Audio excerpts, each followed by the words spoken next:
Sit right back and you'll hear a tale of an epic quest that started at DeSoto Park, a race devoid of rest. 88 salty captains, their boats high on the sand, await the telling signal to tug their craft off land.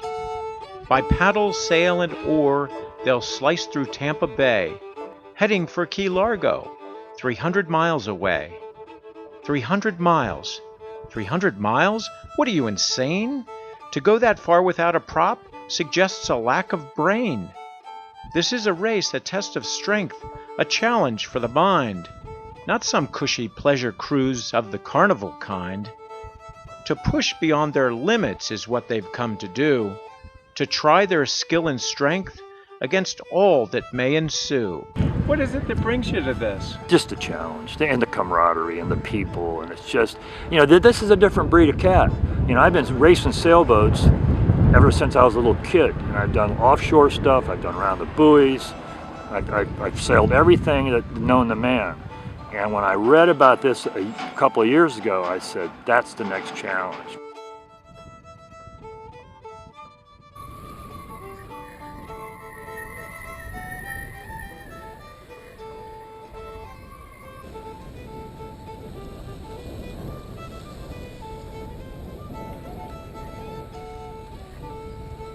Who are these few, these hardy souls who scoff at peril and chance, who rise to battle wind and wave with no more than a glance? This is a tribe, a water tribe, of men and women most rare, who seize the day, no better way to dance upon a dare. Many come for adventure, some to escape the job. Others push to the ragged edge to beat a guy named Bob. Engineers try new designs to head off last year's choke, and weekend builders bring shiny craft that others find a joke. But underway, far from land, there is no time to judge, for if they fail in wicked waves, their pants will fill with fudge. You can't go through life living the mundane. You just got to go for it. If sometimes it's a little out of the ordinary, well, I'd rather have it that way. Ordinary's for the rest of the population. Everyone picks a race name, an alias rich with meaning. One that's still available is Pants in Need of Cleaning. The most important name belongs to the tribe's big beef. He's the founding father, but they just call him Chief. Arr to Jolly Roger, whose bow produces sparks, and give a cheer for Dog's Life, who rarely ever barks. There's Jarhead, Jungle Jim, Busted Rudder too, Chuck the Duck and Lugnut, under sails of vivid blue. Leatherlungs is a firefighter among Philly's best. Watch him fly down the coast without a moment's rest. Iron Bob is tough as nails, so's his son the Juice. These two would paddle up a waterfall and never call a truce.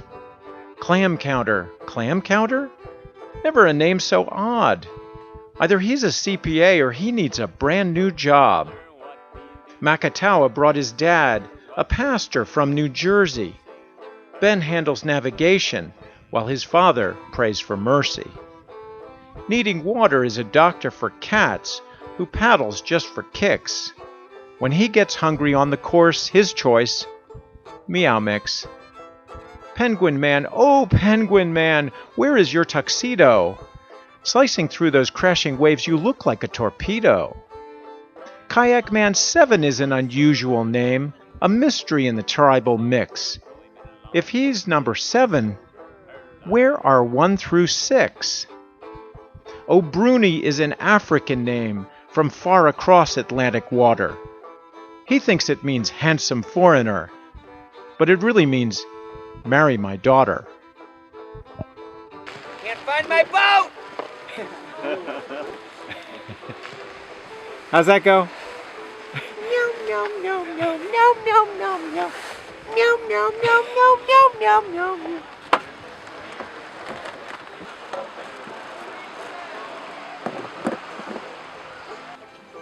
Sea Dog Rocket. Here. Seawolf. Dances with Molly. Iron Bob and the Juice. Yeah. Yep.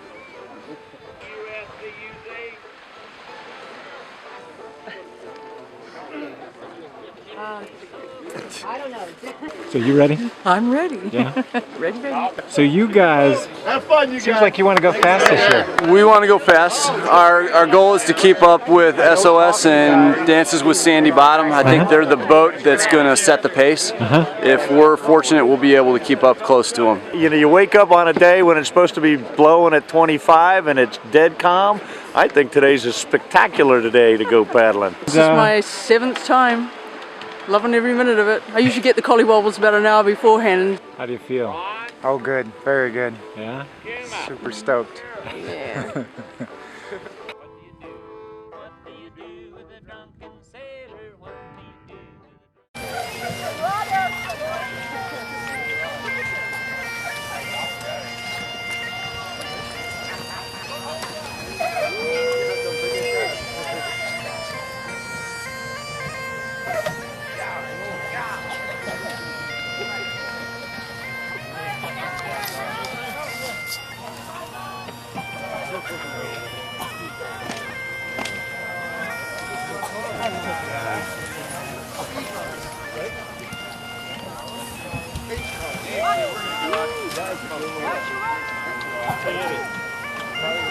Gail, how's it going?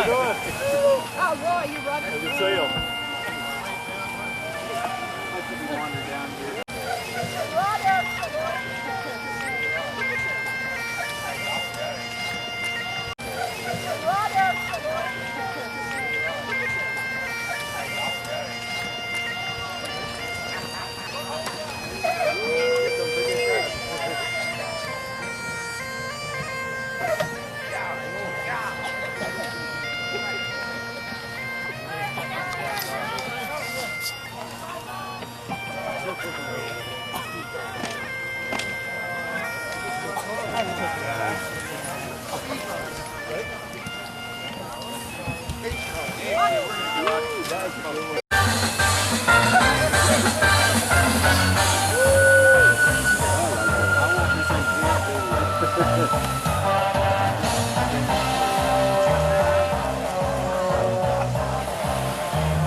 The rules are rather simple and fit the whims of Chief.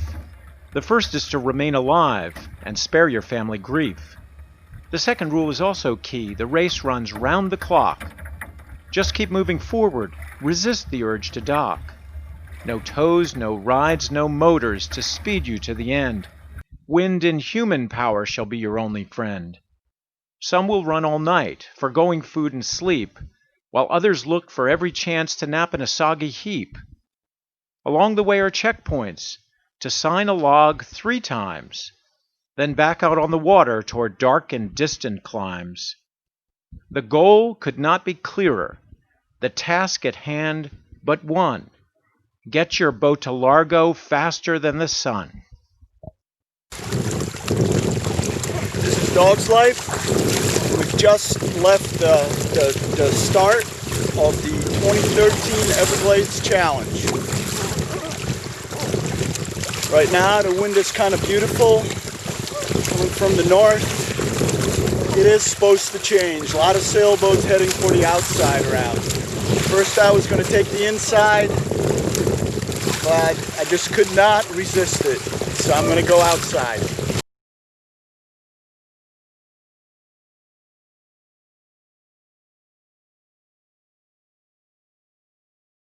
Chuck the duck in Lugnut shortly after launching. Starting beach there. Skipper. Sunrise over the Skyway Bridge. And ahead across Tampa Bay and the inside route that we're going to take today. Good morning. It's this is Makatawa. Saturday morning, March 2. There's my dad up here. We've got Yakmandu. A couple of kayakers, got Moonshadow over there,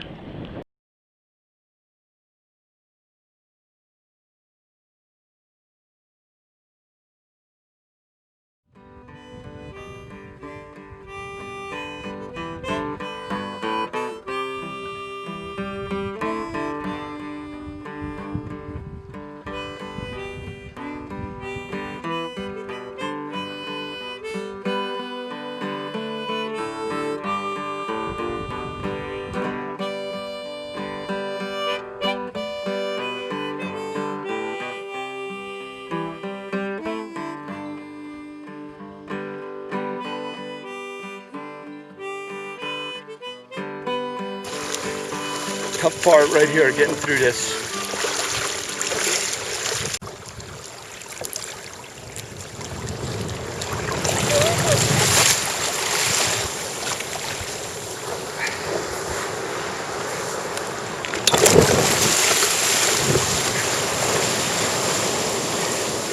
All right, here we go.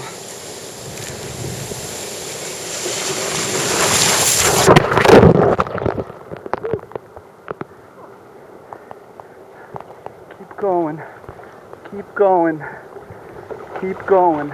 Waves coming, waves coming. Stay on top.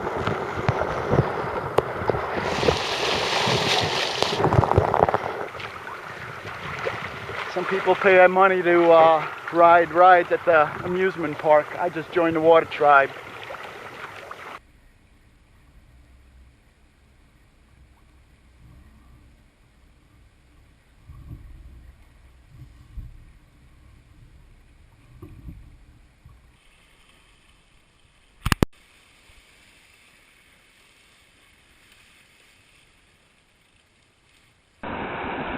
In the waves in Sarasota Bay, aboard the Walkabout, with Chuck the Duck and Lugnut.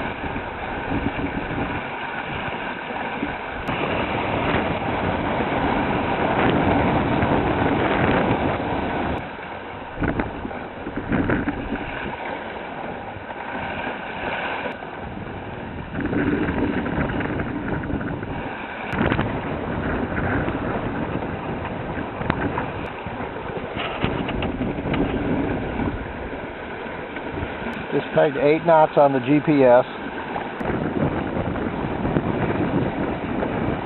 This is SOS and Dancers at Sandy Bottom. It's day 1 of the EC. It's about 11 o'clock, and there's a front that's just moved through out of the northwest, and we're just hauling butt down to Stump Pass, and we're just 100 yards back from the Sound 17,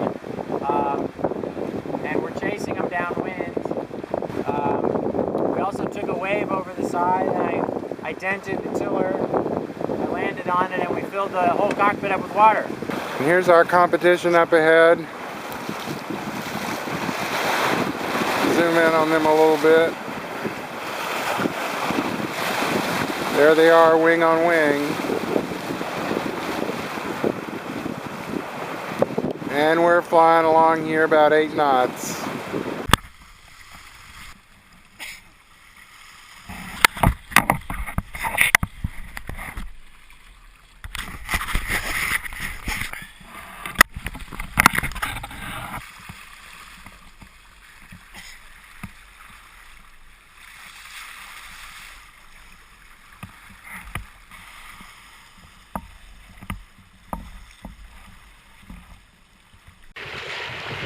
Well, looks like we got another front or something coming through. Wind's really picking up. Put a turn in my sail. 2 boats in front of me. And there was one up against the beach. I don't know what happened to him.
this is Dances with Sandy Bottom.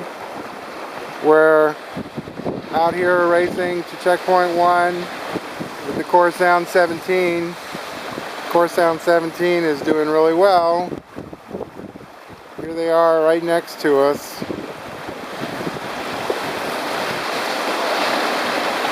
We're averaging 8 or 9 knots, and we're surfing a few swells, breaking through a little chop. It's a pretty boat over there.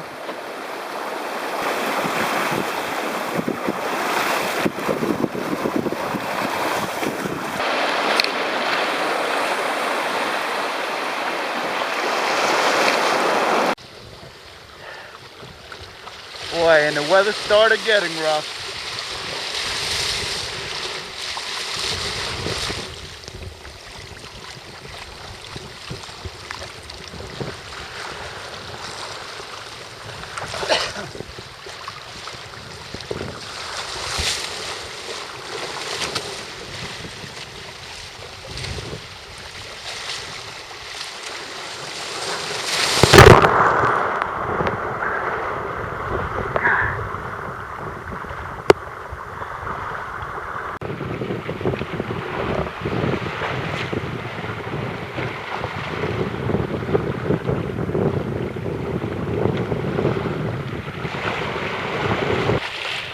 Dog's Life off of Venice.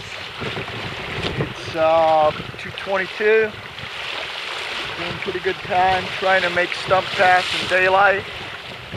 Did not want to go in there in the dark with these kind of waves.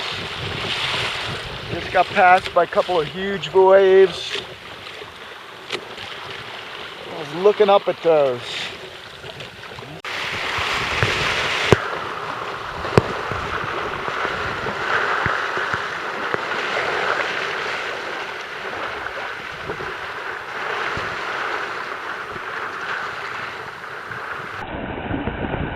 Getting some wind in the Venice Canal.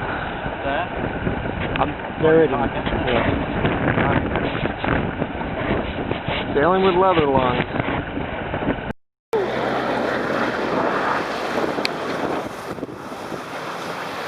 They come on quick enough?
Had a good trip down, got caught with a little weather, and we did actually get blown over and capsized, but we re-righted the boat and continued in, and came in from offshore. We came across Stump Pass over the breakers in a Hobie getaway. It was no problem. So gonna rest for maybe a half hour more and then continue on. The wind shifted and the waves behind us just kind of happened real quick. It's too bad about the boombox though. No, but it floated away playing music. And actually, we did lose Fred the flamingo in Tampa Bay. Our pink flamingo that was on the front of our boat. So now we got to go to Key Largo and get another flamingo. So it's all good. Yeah. You know, the waves were washing over me and the boat when they finally got to me.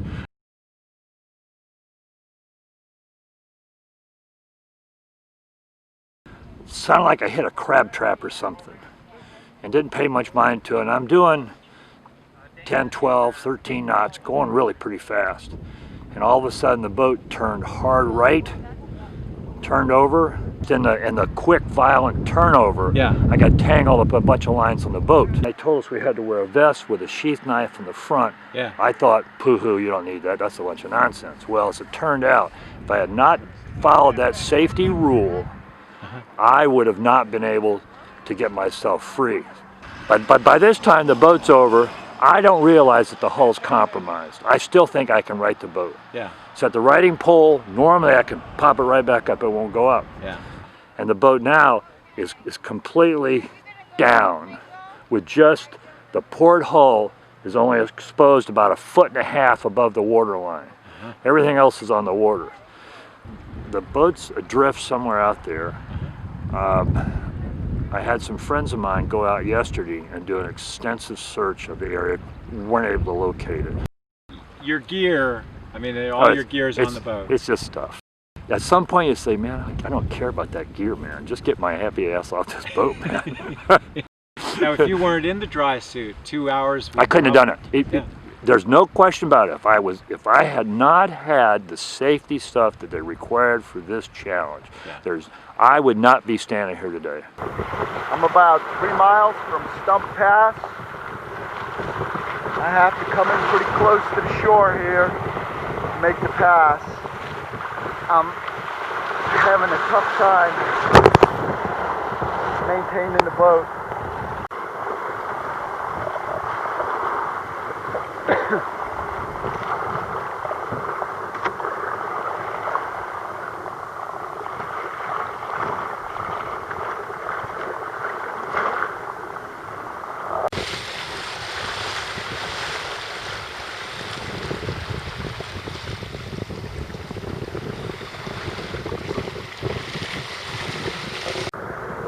Oh my God, I just went through all of that.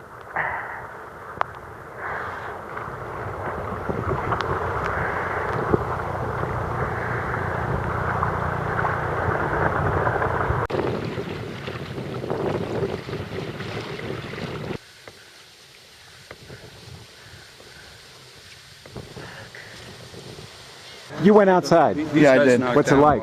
It's pretty rough.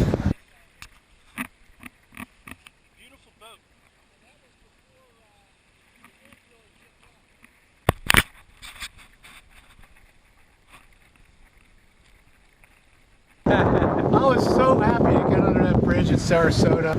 It was, I mean, what about the people after us? It just had to get worse and worse. How's it going? It's good, good. Yeah. I can't believe how fast he is with that little sail. It's not much, it's only about 1.5 miles, 2 miles. We were halfway across Sarasota Bay, and it just got worse and worse and worse. And we were bouncing around all over the place. And then that's when you wish you had reefed earlier.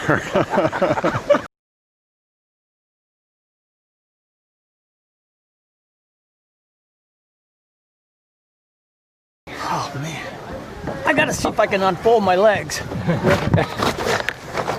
Hey guys, welcome. So how was it? Oh, where? Out there. I was at the limit of my ability to maintain my composure.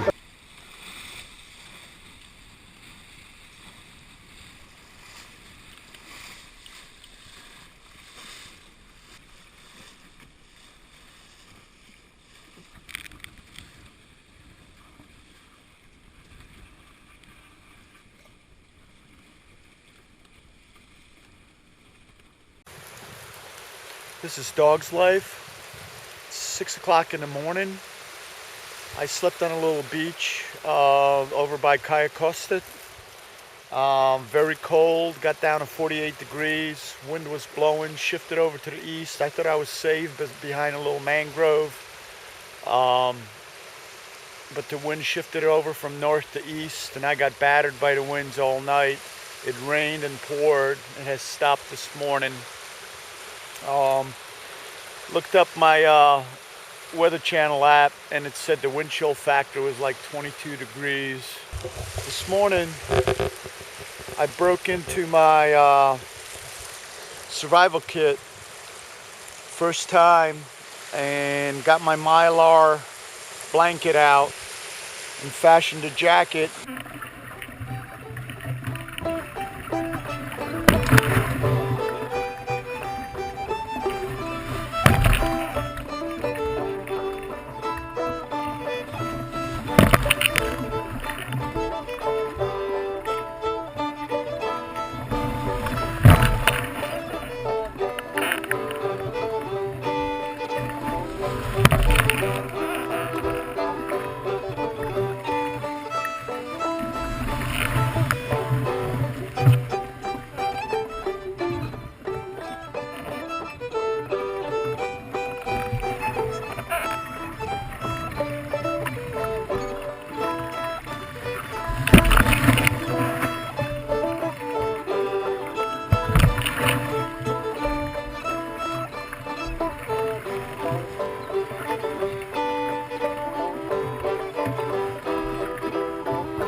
Like crazy again, trying to get at least to the other side.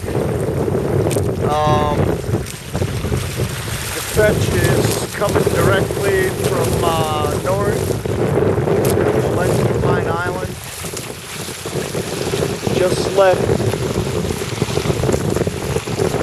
Colbert Grand, or whatever it is. No, I don't know what it is. There's that smaller pass right there.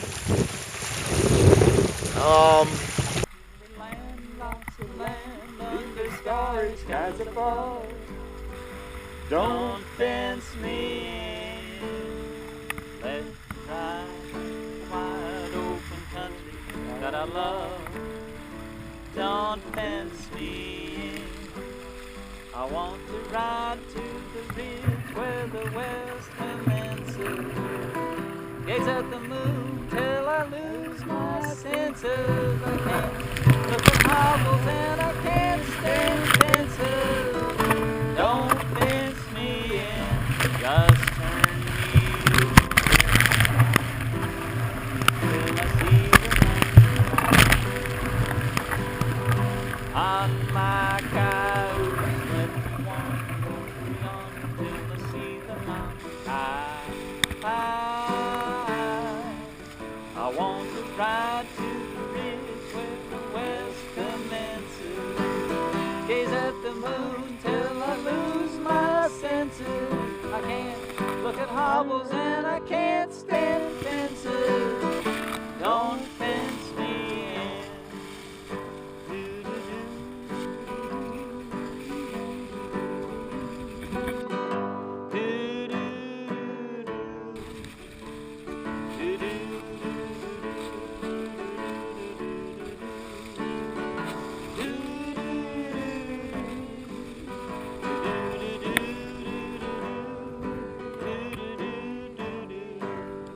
Do do do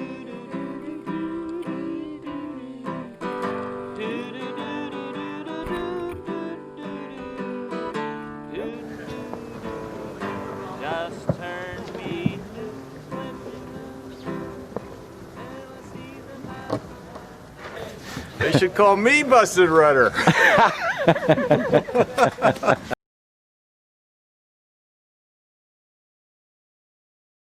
It was 10 foot plus seas. Yeah, it was 10 foot plus seas. We ended up getting knocked down by a 35-mile-an-hour gust. Trying to keep the boat under control because we had everything up. Out there in those winds, you know, we are just flying along. What do we hit? We were in 12s and 13s. 12s and 13s.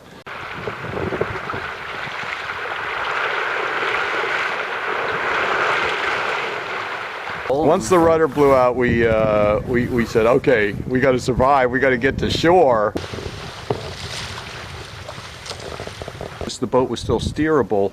I just wanted to avoid doing anything extreme, but if the rudder suddenly failed, we were prepared for trying to steer the boat with the oar.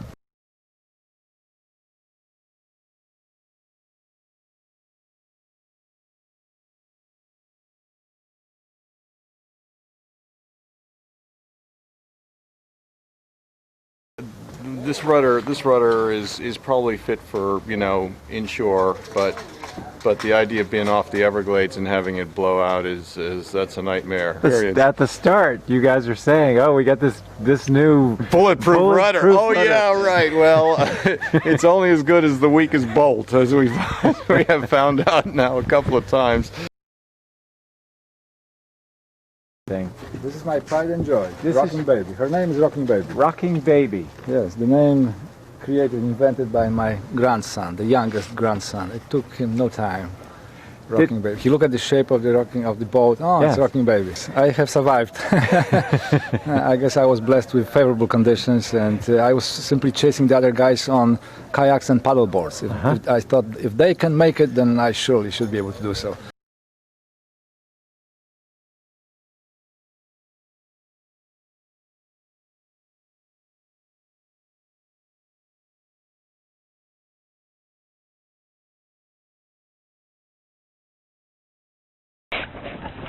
We're at the north end of Pine Island Sound. It's 9:49.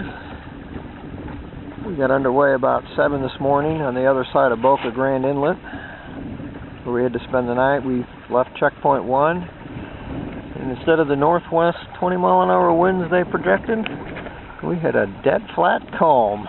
No wind at all. We rode, I don't know, 6 or 7 miles, I guess, and anchored behind an island, put up the tent in the rain, and shivered for about 3 hours of broken sleep. Good morning. It's just before 10 o'clock on Sunday morning, day 2 of the 2013 Everglades Challenge. We've just crossed Charlotte Harbor, coming up on Pine Island. Sanibel Lighthouse.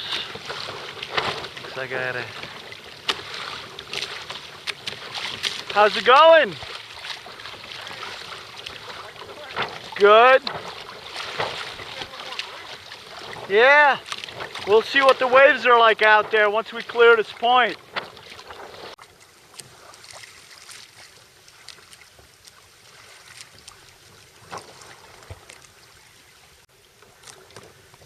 This is Dog's Life.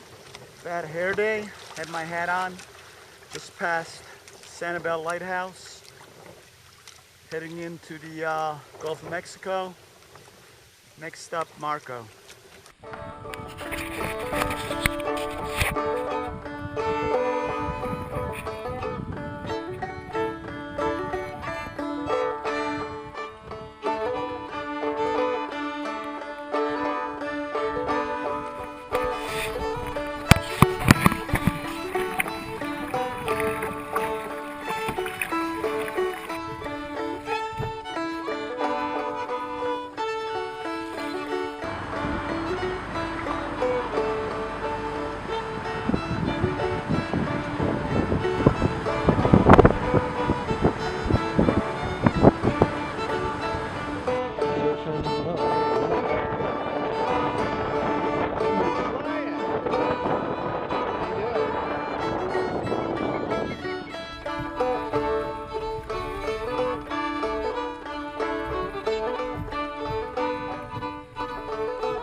We're about 10 miles from Marco. The sun's gone behind clouds.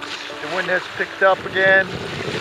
Waves are getting bigger and bigger. We've got about another 2 hours.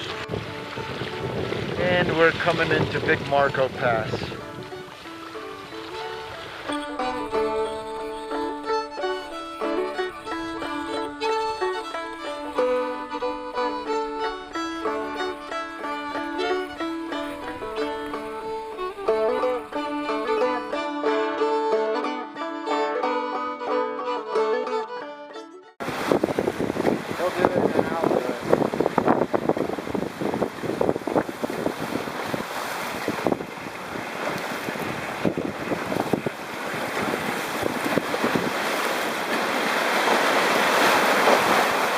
This is Dances with Sandy Bottom in the Dawn Patrol with SOS. We're off the Cape of Florida and we're match racing here with the Corsound 17. And it's a touch and go. We're riding waves and doing the best we can to put up with these roller coaster conditions. We've got SOS at the helm. Hold on! And sometimes that happens. We ride a big one and we go shooting ahead. Shoot back one. We were within sight of them all the way down the Everglades coast, and then the sun went side by side. Side by side. And when the sun went down, the wind picked up, and we both reefed our sails, and then we were ahead of them because we were faster reefed, and we were really surfing the waves as hard as we could, and we lost track of them. And then we saw them again coming up the channel into Flamingo. We saw their light behind us, so they were right behind us, and so we were rowing hard. And then we made it to Flamingo first, and we were leaving Flamingo coming back out of the channel when we passed them. And I wouldn't say they sounded tired, but they said something like, "Are you guys going across the bay?" And we were like, "Yeah."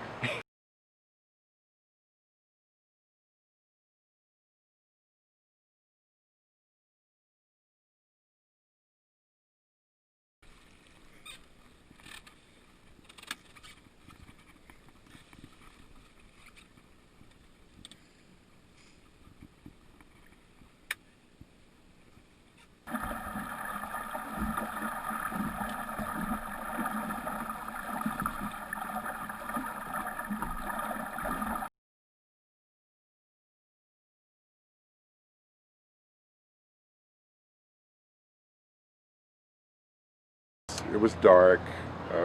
We were using the spotlight, and all of a sudden I think the boat did a 360 and the sails went across and the spinnaker bag went flying out of the boat. It happened pretty fast. It was pretty fast, and then the mast went down.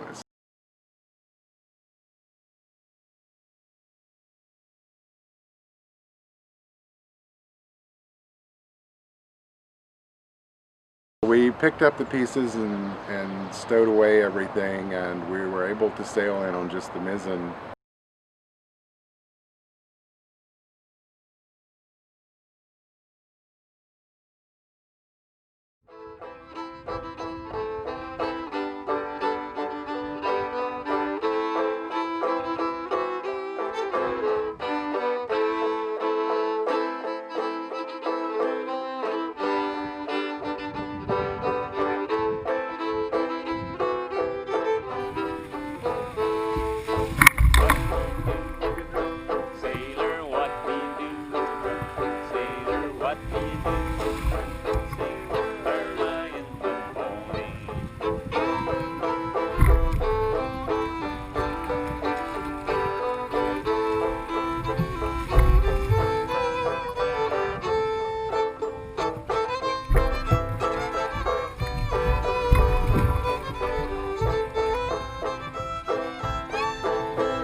I bet you're wondering why there haven't been a lot of videos.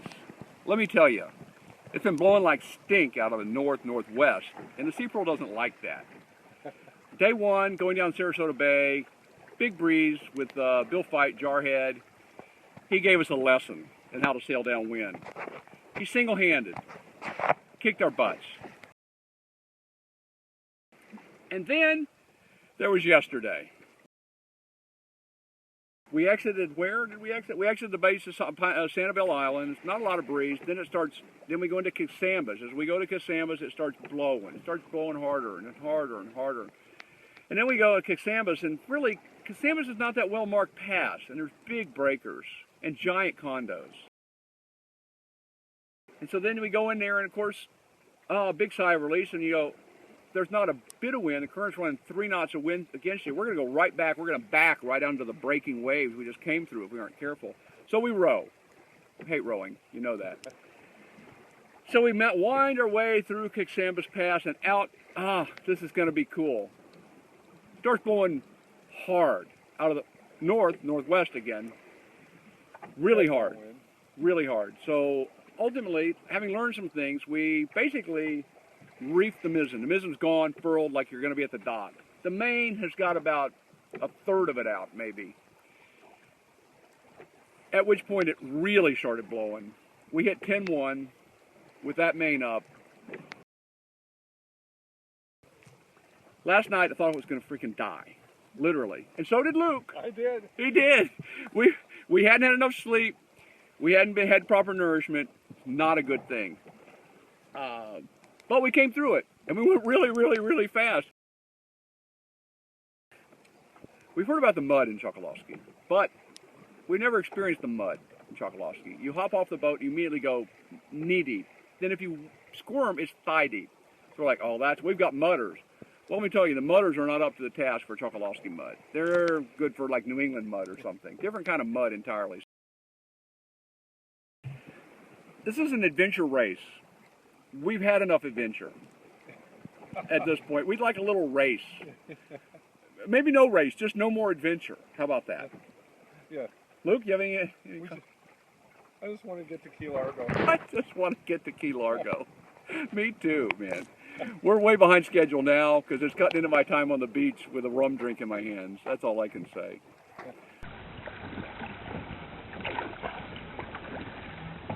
Well, we started this morning with calm winds. With an hour we had a reef in and an on-reef. Now we've just passed Gordon Pass and we're rowing. Almost no wind. We're waiting for a sea breeze to pick up, but it seems awful reluctant to do it.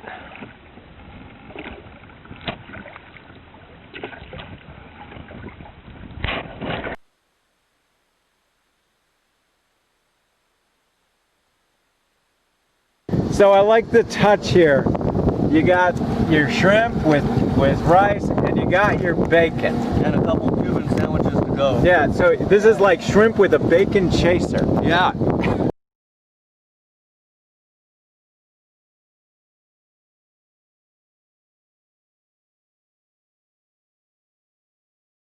You know, that's not big waves like the ocean. Yeah. But they look big in the dark. They get steep. So it's breaking and it's rushing at us, you know. And it's the biggest one we've seen yet. And I think we're effed, you know, here. Drew's just, I mean, he calmly goes, we're okay, we're okay. I'm thinking, how can you say we're okay? But his calm voice, you know, was perfect, you know. Yeah, yeah. And then we proceeded to handle about 12 more of those, you know, quick order. Yeah. The first broach, you drift in at least 100 yards. Yeah. You're in the surf zone now. There's no sneaking out of it. Yeah. And so we braced a few times, several times. You just spun around, and then it was obvious. There's a wave coming at you, charge. Yeah. And then we're charging through the waves. A couple are pretty big, and we can see the channel marker more off to our left, so we know we got a hook over there. And when we finally dumped, I saw the whole thing because I was in the rear cockpit. It was one of those steep driven ones. Steep driven, and the boat's sideways on a wave like this. And then the white cap hits. Watch your feet. Okay. So then the white cap hits, and we're trying to brace, but we're going in, and then it curls a little more, and we're in. The Sea Breeze Ninja becomes one with the wave.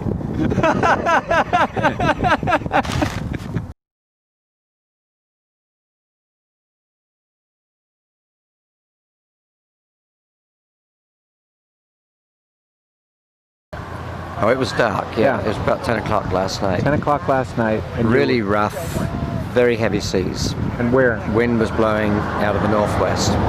And about an hour earlier, the anchor had pulled loose from a boat. And so I'd managed to get it back in and use some anchor line, which was handy, to tie it.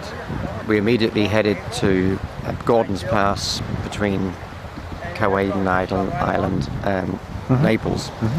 And as we came in, there were some huge breakers, and one hit us, and it pulled out the anchor again. So we had nothing to support us on that side, and the boat just went over. And the wind was so strong, we ended up drifting into some rocks. If we'd been able to make it just a little bit further, we were kicking, holding onto the boat, trying. So the wind pushed you into those rocks on the south side. The wind and the waves. There's some huge breakers there, and they were just about as big as they get in last night's wind.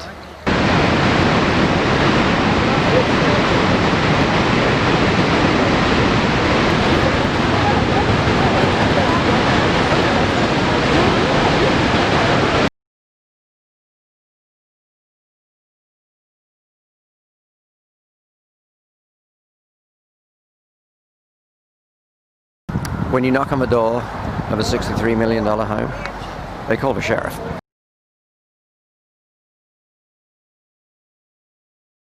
And I would not have blamed that sheriff if he'd taken us to the police station and run some kind of extensive background. Sure. And I would have thought, you know, that's a reasonable thing to do. Yeah. But then he said, you know, nobody could look like you did and make up that kind of a story. There had to be an element of credibility to it. And having a 15-year-old with me didn't hurt either. Yeah.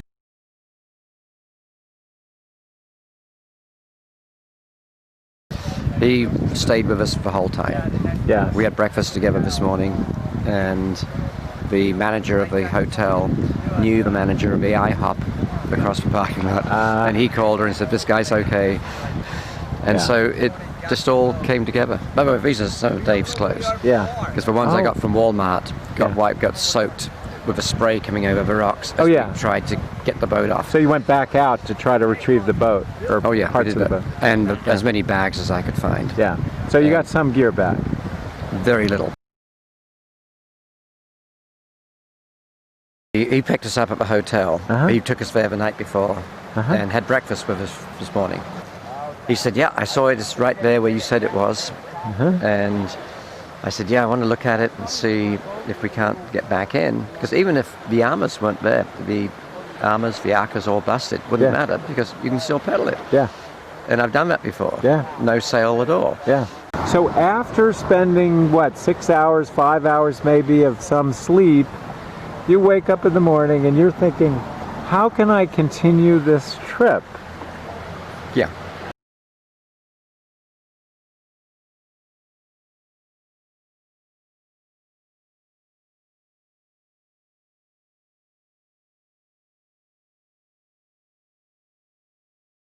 I was with him in the hospital the night he died. And literally his dying wish was to do one more Everglades challenge. That was one of the most meaningful experiences he'd ever had when we did it in 2009. Yeah. And I squeezed his hand and I said, "Egret, you're going to do it again, one way or the other."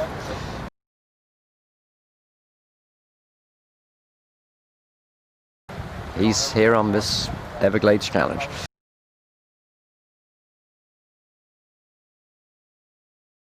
A motley stew, a desperate band, a salt-stained throng of stink. By midweek, these challengers could use a nice big sink. No time for snope, no time for rest, the race is underway. So on they plod through the night, with arms the weight of clay. At some grim moment in every challenge, a wall appears ahead. With too much strain and too much pain, just one more thing to dread. The throbbing back, the blistered hands, and phantoms in the night. Tell me again why I'm here. I think I see a light. When every shadow holds pure fright, black terror to the core. When pythons slither in the sky and gators chomp for more. When ghosts weep tears of blood that on their cheeks congeal. That's the time to get to shore, sleep and eat a meal. A quick snooze and all is new. The world again looks clear. Is that a fin approaching fast? Perhaps the end is near.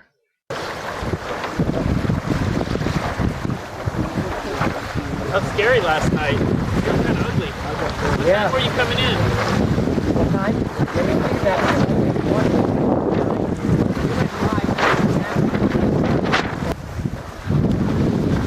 About this much sail out. That much? And I was going 8 to 10. Waves developed pretty quickly to well overhead, and they were breaking way offshore. The wind when that system moved through, the wind picked up fast. Yeah. And some flying downwind. And barely keeping in control. Yeah. Wind's blowing the tops of the waves off. It's constant. It's like it's raining out. Yeah. But it's just the wind knocking the tops of the waves off, and it's just constantly hitting you like it's a rainstorm. Yeah. And your boat, of course, your boat's stable. It's very stable, even though I'm getting broadsided by these waves that are crashing over my head, completely soaking the entire cockpit, from head to toe. It's like, just garbage cans full of water just constantly being dumped on your head. It's like you need a mask and a snorkel. The waves were breaking in the channel. I thought that was the shore. All the way across, yeah. But it was just constantly breaking across the channel. So got in and it calmed down, and I was happy. Found a great campsite. But how'd you get through the waves? You just sort of let them break over you? They were just breaking over me. Yeah. Yeah. And I was surfing some of them and diving into the next one. They were just pounding over me, and they eventually popped out where there weren't any more waves. But we had a really nice crowd. We had a little party at Wiggins last night. There was a bunch of us there, and we all took off today. And I went through Cacambas Pass, which I actually love. It's just, you get past the high rises. It's really pretty back in there, and then had a really nice ride down the 10,000 Islands. But yeah, it was great. It's always fun. I just put on some warm clothes because before I ate, warmth first, food second, lots of water, and I'm probably going to take off tonight again, so I want to catch this tide. It's funny, I'm from Minnesota, and we pride ourselves on our starry nights up there without light pollution, but Florida has just magnificent stars. Yeah. You know? I left Big Carlos this morning at 5:30. Apparently they don't dredge that inlet. Yeah. And I was in what appeared to be the channel on my GPS, but some big rollers came in, and one of them broke right on me and filled my boat up to the thwarts. You should have seen a scared man bailing, because I didn't know when the next one was coming. I mean, I just let go of the oars and sprawled out like this. Yeah. The boat went like this, but it never flipped over. I just bailed as fast as I could before the next one was coming, but I made it out of there okay. Woke me up. With a jug that's cut off. That's it. It's an old-fashioned bailer. I'm telling you, they're the best bailers. I buy that juice just to make bailers out of them. Yeah, who needs and the I juice? even last year I lost one like the day before the end of the race, and I was panicking. Yeah. So this year I bought an extra one.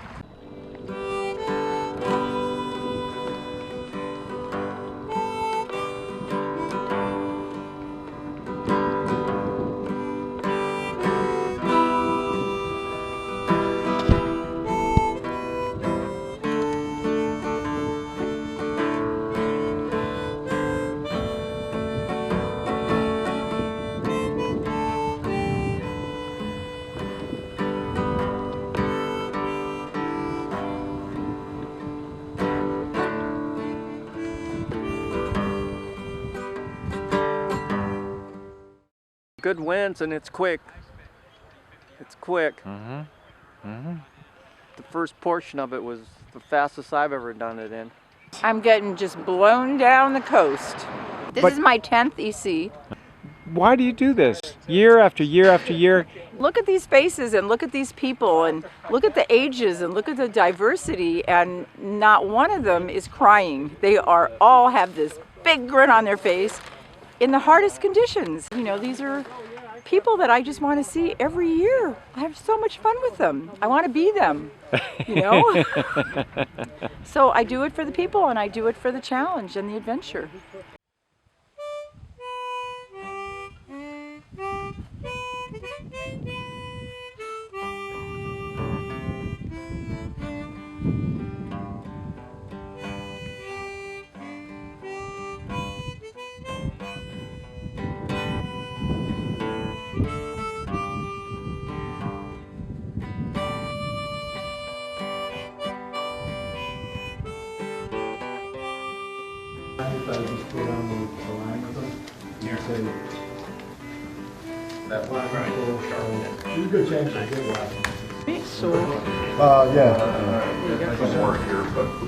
Lots of red lights going, shooting off this way. And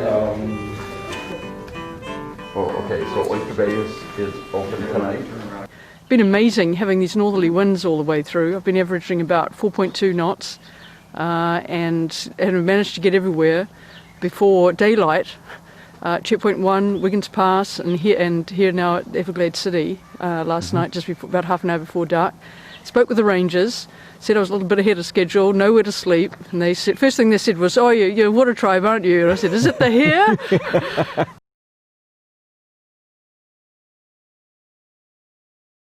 This to me is the highlight. This is what Everglades Challenge to me is all about. It's going through the Wilderness Waterway. So did you just get here just now? Yes. Where were you?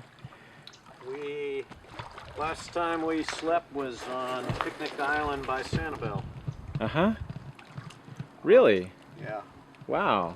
Came straight through. That was that was a while ago. We were briefly going to look into Gordon. I looked in there and said, I'll take my chances down the coast.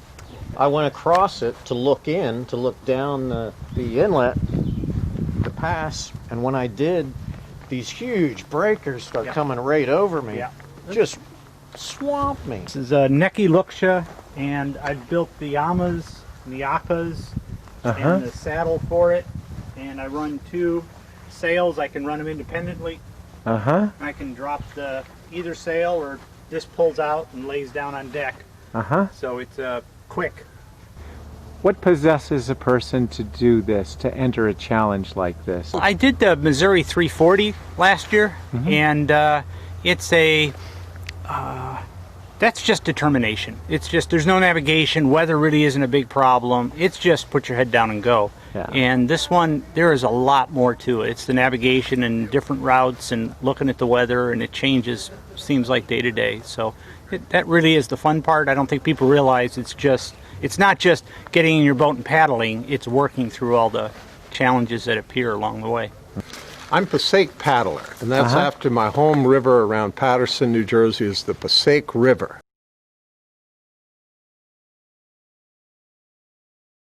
I'm actually on a 4-month sabbatical from my church, experiencing God in the wilderness. So this is one piece of that time. So that's why we're hitting the Wilderness Waterway. What better place? Probably the most important thing is to be able to do it with my son. Yes. Secondly, it forced me to get in shape. I lost 30 pounds, and in the best shape I've been in 10 years. So that was a good side benefit. And third, I love the city and I love the wilderness. So it was this morning we paddled from 8 miles out under moonlight and stars, watched the sunrise over Chokoloskee Bay. It was just magnificent. Can you talk a little about what it means to do it with your dad? Well, it's been neat. I mean, my dad and my mom have both watched our kids the past 2 years when we were doing this, and we were definitely appreciative of that. And then this year to have him be able to come with us is just really nice. I slow him down. Does he slow you down? Oh, he does a little bit, but that's okay. This is part of the deal.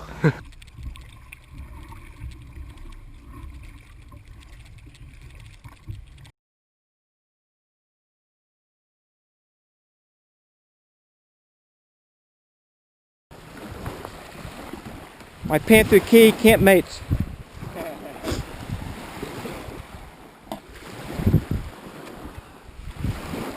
Danito and what's your name again? Joe Wildlife. Joe Wildlife, all right. Good morning. Made it this far. Drying my tent fly. Getting ready to pack things up. Here's me. So over and out.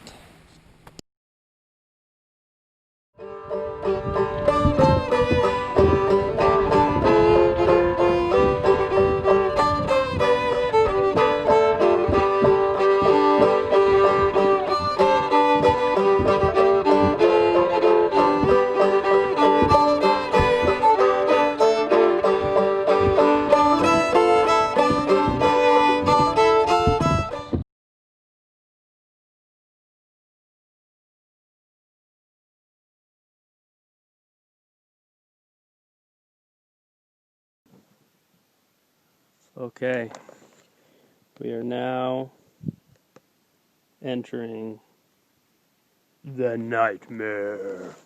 I'm gonna have to fold these amas in,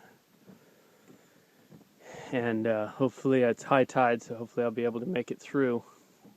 I think so. Really lucked out with the tide and getting to Broad River last night. Penguin Man, Everglades Challenge 2013. Hey, Bert. Beautiful, beautiful in here. Bet we're going to see some alligators. They're very easy to see at night because their eyeballs shine in your headlamp like two burning cigarettes. So, coming down the Broad River last night, I counted at least 20. I don't know how big they were. It's hard to tell how far apart their eyes were. Is awesome! Yeah!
A long night here on Walkabout, filled with light winds and a long calm, but we are at East Point with a favorable wind.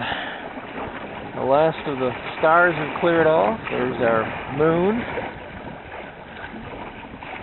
And we're looking forward to getting around, getting to Flamingo, getting some food, and heading for the finish.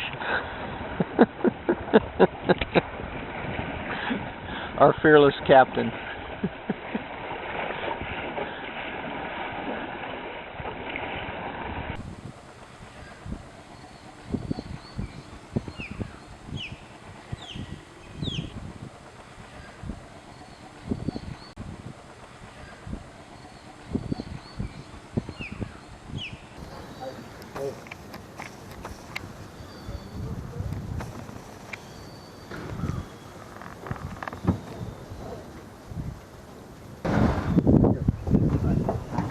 There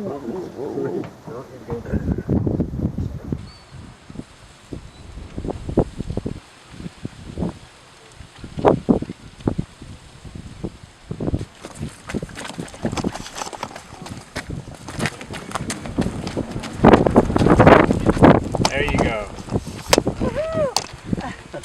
Well done, buddy. I feel good. I feel, I know I kept falling asleep the whole, last night I kept falling asleep in the wind, and and then coming through Joe River, I kept falling asleep. I didn't fall asleep too much in the canal here. Yeah.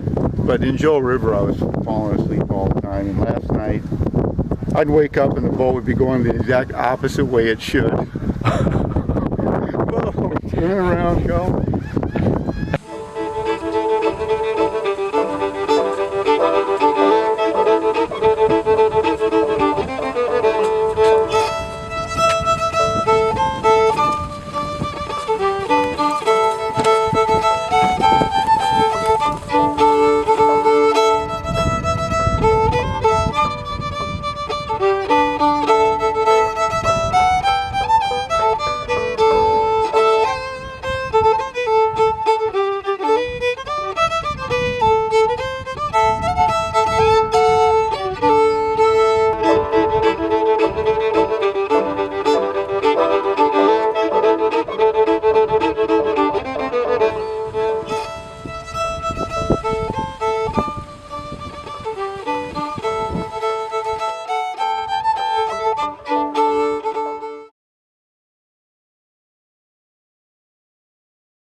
15 cents for morphine, 25 cents for beer, 15 cents for morphine, get me out of here. It's a Civil War song. Okay.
I've lost 2 hats, a sponge, I lost my nautical chart. I mean, I've lost half of my mind at least, you know, it's been great. But you still have the other half. Yeah. The wind and waves came up so fast that when I got my sail down, I was shaking. That was the most. That was the scariest I've ever been in this boat. They make these big fishing bobbers that are red and white. Yeah. And I felt like I was on a great big fishing bobber, and I was the guy like in the little turret on top, being bouncing around on those waves. I got Wilson in 2010, and He's been a partner with me on all my races ever since. You take him? So. And this is Wilson? Yeah. I used to stash him on the front or the back of the boat, but he doesn't paddle very hard and he kind of irritates me. So I stick him in there now. He's just a little bit extra flotation. Well, you know, in the movie he is liberated at some point, and it's very traumatic. Yeah, but the guy makes it in. Yes. Is that going to happen here, or is Wilson going to get to Key Largo with you? Inquiring minds want to know. Yeah, he'll be locked and loaded. Okay. I don't think he'll be lost like the movie version.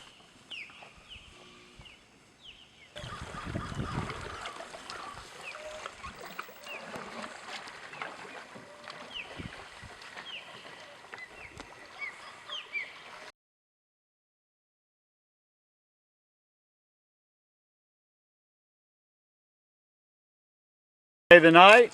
Nope. We're going to eat a burger and move. Oh, one of those microwave cheeseburgers. You bet.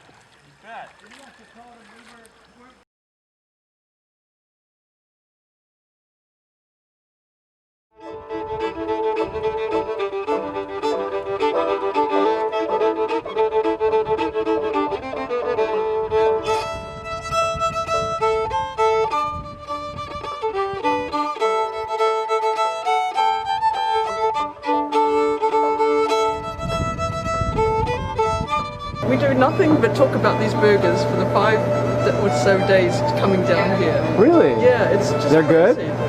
No, they're bloody awful, but they taste fantastic. Yeah. After 5 days of this at Flamingo.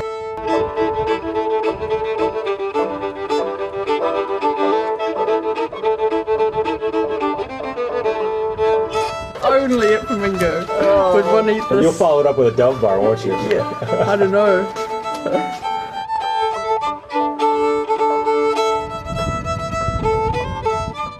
Today was marvelous. Yeah. I just put that blasted sail away and spent the whole day paddling. It was really, really nice.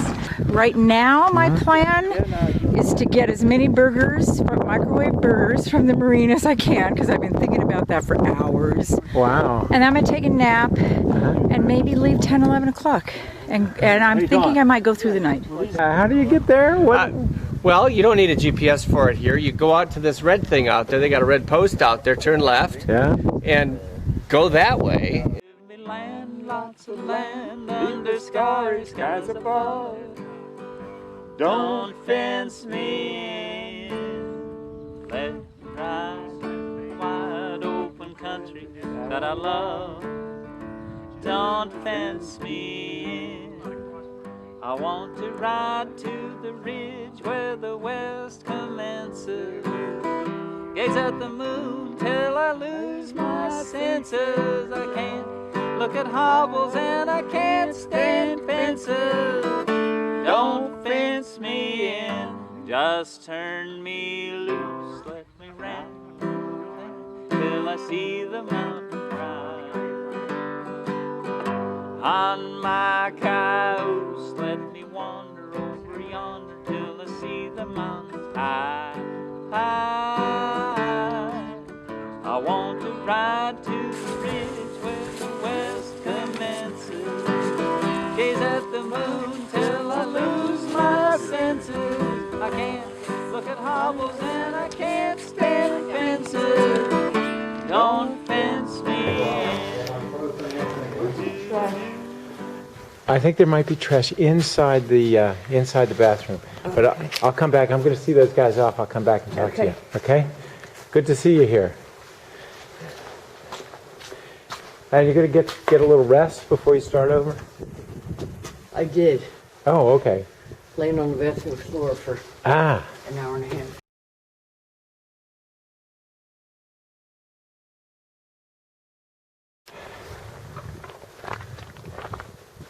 So, what time did you get in last night? I was actually here at 12:30. Yeah. But in my somewhat sleep-deprived state, yeah, it took me forever to get down the canal. I was turning on my GPS to say, am I going the right way? Yeah. And singing and talking to Nobody else was there. Yeah. Well, the gators were there. That's true. So, okay. A couple hours sleep. This is freezing. Yeah. I am going to be so glad to get across the bay and get a hot shower.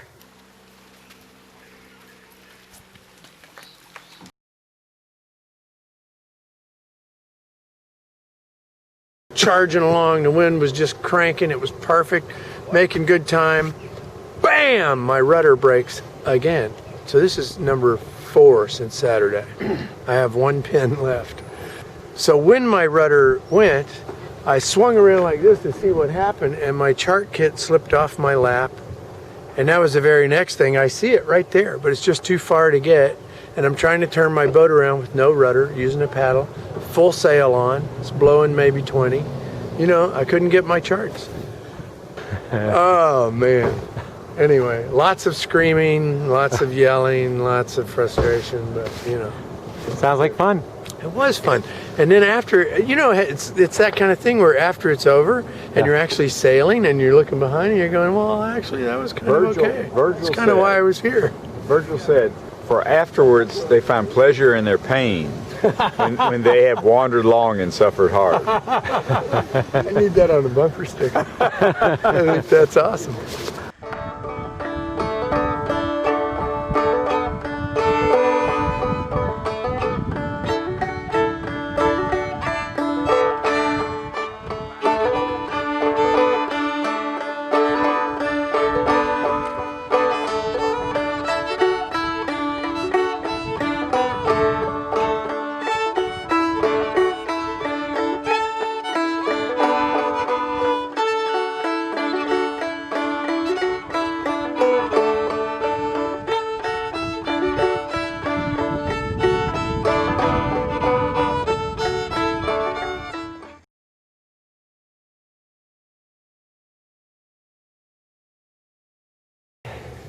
That's what I set out to do. Came here to try to push myself as far as I could, push the limits. That's why I look for the toughest races out there, and I heard about this, and has it lived up to that? It definitely earned its reputation.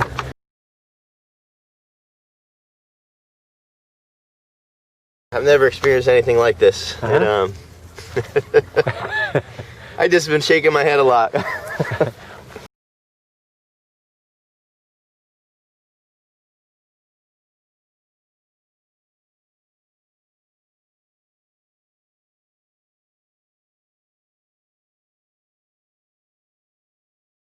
They said it couldn't be done on a stand-up paddleboard.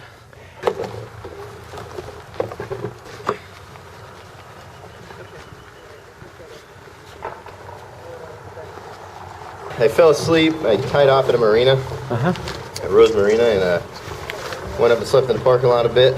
And when I came back, they took everything. I mean, you know, GPS, my cameras, my spot, all my cash, my credit card, my license. Yeah. GPS, I mean, it all, it was cleaned out, so,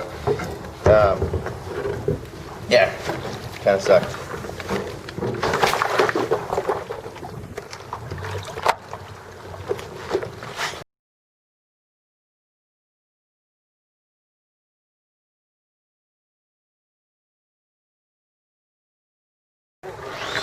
It was a pretty amazing response from the public. Yeah. So. Lots of love. He's here for, he's been here for 6 hours. Thanks, sir. You're welcome. On your paddleboard, I noticed you have photographs of people. Who are they?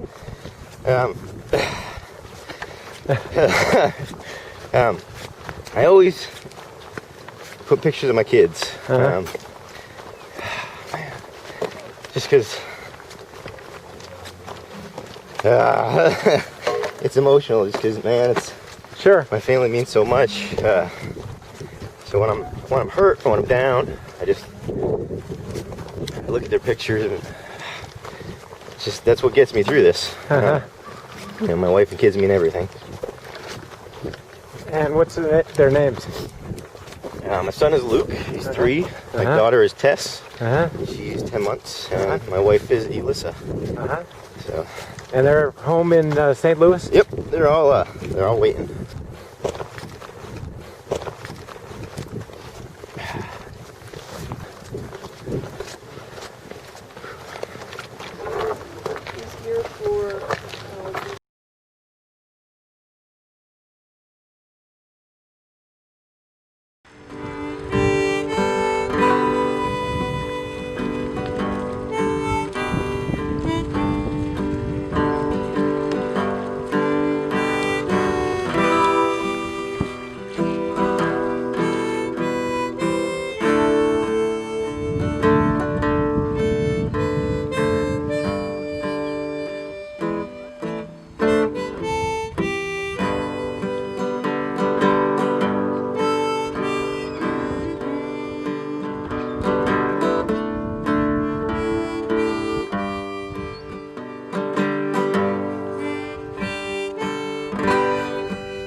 Can.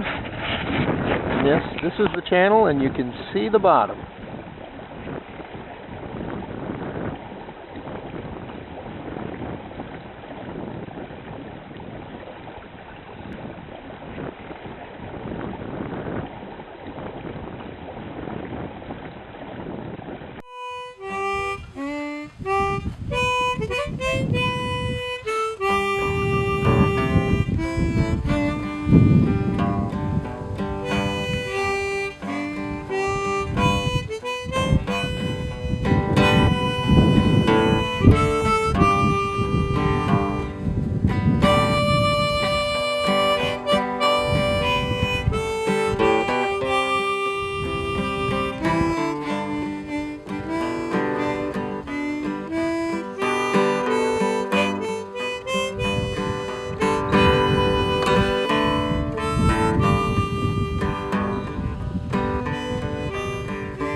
little bit of a headwind for a while. Yeah. And then we both kind of bonked in 5-hour energy as my friend.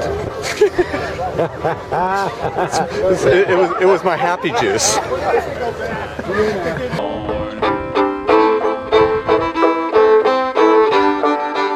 What do you think? Oh man, I am so thrilled. I am happy to be here. Yeah. Can't wait to try to wash my hair. It's going to take a ton of conditioner.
That may be a one and done. I don't know if I'll be coming back on this one. So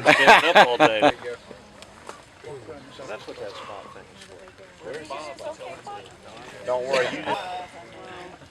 Just kind of lost. I'm drained. Yeah. I'm lost for words and.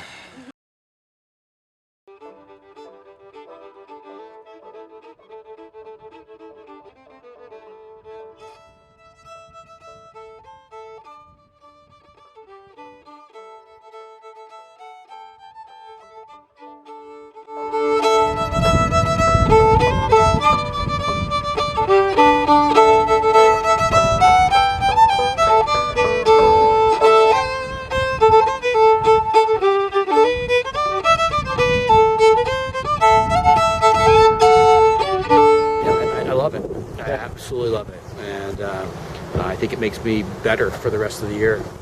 Are you going to do it again? I think I will. I think I will.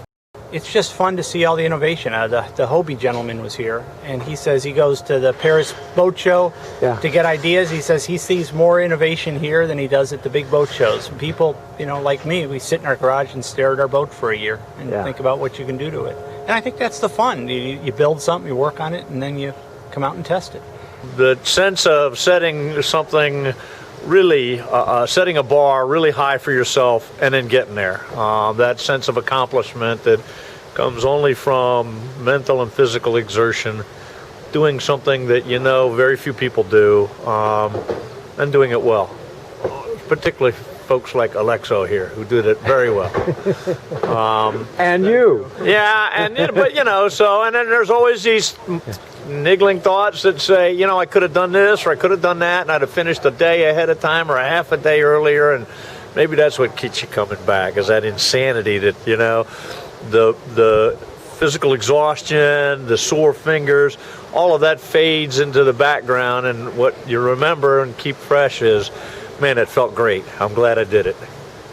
Once you start doing the water tribe, nobody is living, unless if you have the passion and you get into this club and you start knowing people, and people ask you, will you go next year? Of course I have to say yes. Look at the age group. I'm 67 years old, and there's 20-year-olds in there, and I'll bet you the average age is probably in the 50s somewhere. At this point in your life, you can take all the risk you want. You've already done everything, so what? I mean, if something happens, well, it's, the time is a little short, so you better pack all you can and while you can. And it's a lot of my friends say, you're absolutely out of your mind, you're crazy. I said, well, maybe, but boy, you gotta live, and you can't sit on the porch. You just cannot sit on the porch. It's stunning. It's feeding the rat, and a couple of times a year, I just need to feed that rat, and this is it.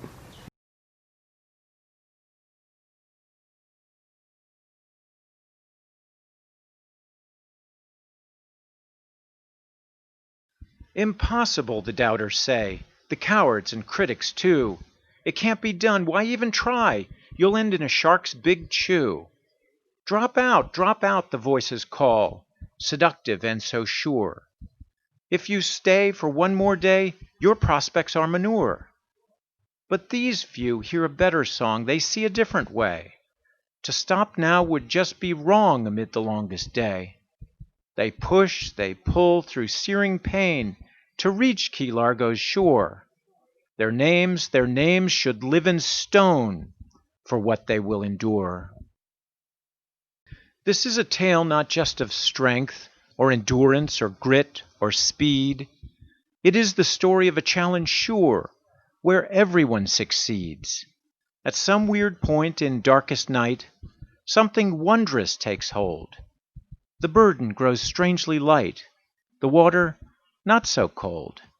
Somehow, somewhere, in a blink, all fear falls aside. What once seemed impossible becomes an easy ride.